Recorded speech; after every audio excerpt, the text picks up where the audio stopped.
મોરબીમાં મેડિકલ વેસ્ટનો ઢગલો મળી આવ્યાના ચિત્રો સામે આવ્યા છે। રહેણાંક વિસ્તારની આસપાસ ઉકરડામાં મેડિકલ વેસ્ટનો મોટો જથ્થો મળી આવ્યો છે। તેમજ મેડિકલ વેસ્ટમાંથી શિવમ લેબોરેટરી નામની ચિઠ્ઠી મળી આવી હોવાના સ્થાનિકો દ્વારા આક્ષેપો કરાયા છે। બીમારી ફેલાવવાના આ કૃત્ય સામે સ્થાનિકોમાં ઉગ્ર રોષ જોવા મળ્યો હતો। હોસ્પિટલ સીલ થાય અને ડોક્ટરનું લાયસન્સ રદ થાય તેવી લોક માંગ ઉઠી છે। મારું નામ ગણેશભાઈ છે। સાહેબ આ મહેરબાની કરી ચોખ્ખું રાખો કે નિશાના છોકરાઓ જાય પાણી પીવા બોટલ લે, છોકરા બીમારી રોગચાળો ના થાય, ધ્યાન બરોબર રાખો સાહેબ। ક્યારેક પબ્લિક ઉઠશે તો તમને વિરોધ પક્ષ કરે તો ખોટું લાગશે, બરોબર। હાલું ઠીક કહેતા ને કે નાખવાના મારે ફિટ કરી, બરોબર, તો કે મારો કેમ ચોખ્ખે રાખો સાહેબ। અત્યારે સાહેબ જો ગાયું ખાય છે ને બધું રોગચાળો પડે, તમે ચોખ્ખે રાખો, ચોખ ખાય ને બધું કચરો પડે, બરોબર। ચોખ્ખાઈ ખાને બધું ચોખ્ખું આ બધું સાહેબ બધું કચરો જ પડે। ચોખ્ખે રાખો, કાયદે પડ્યું જ છે સાહેબ, દેખાય છે ને, ચોખ્ખું રાખો, મહેરબાની।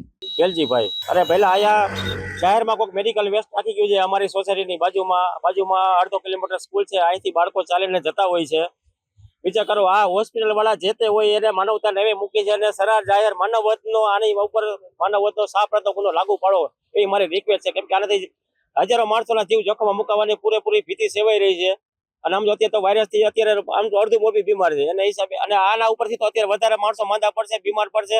અને અન્યથા આમાં સોય ઇન્જેક્શનની સોયું લાગેલી છે, એનાથી અહીંયા ગાયું કચરા ખાય છે, એના હિસાબે કેટલી ગાયોના પેટમાં જવાની શક્યતા પૂરેપૂરી રહેલી છે। તો હવે આની તાત્કાલિક નિકાલ કરાવો અને કોઈ અધિકારી ઓફિસરોને કહો કે આની ગુન્યાઈ તપાસ કરે અને આમાં ફોજદારી ગુનો લાગુ પડે અને મેડિકલના જેટલા કાયદા કલમ આવતી હોય એ બધી લાગુ પાડો અને આ લોકોનું ડોક્ટરનું ખાસ લાયસન્સ સસ્પેન્ડ કરાવો, બરાબર, તો જ આ લોકો સુધરશે। નતર આ બધા છે ને અત્યારના રાક્ષસો રાક્ષસો બની ગયા છે।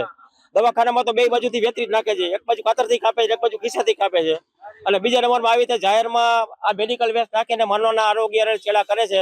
તો આને અમે પ્રતિ ગુનાની કલમ લગાડો, મારી એવી તાકીદ, ચેતવણી અને વોર્નિંગ છે। સરકાર કઈ ન કરે તો પછી અમારે નો છૂટકે સોસાયટી ભેગા છે, આના કઈ કાયદેસરની રીતે કાર્યવાહી કરવી પડશે, એવી મારી વિનંતી છે અધિકારીઓને, બરોબર।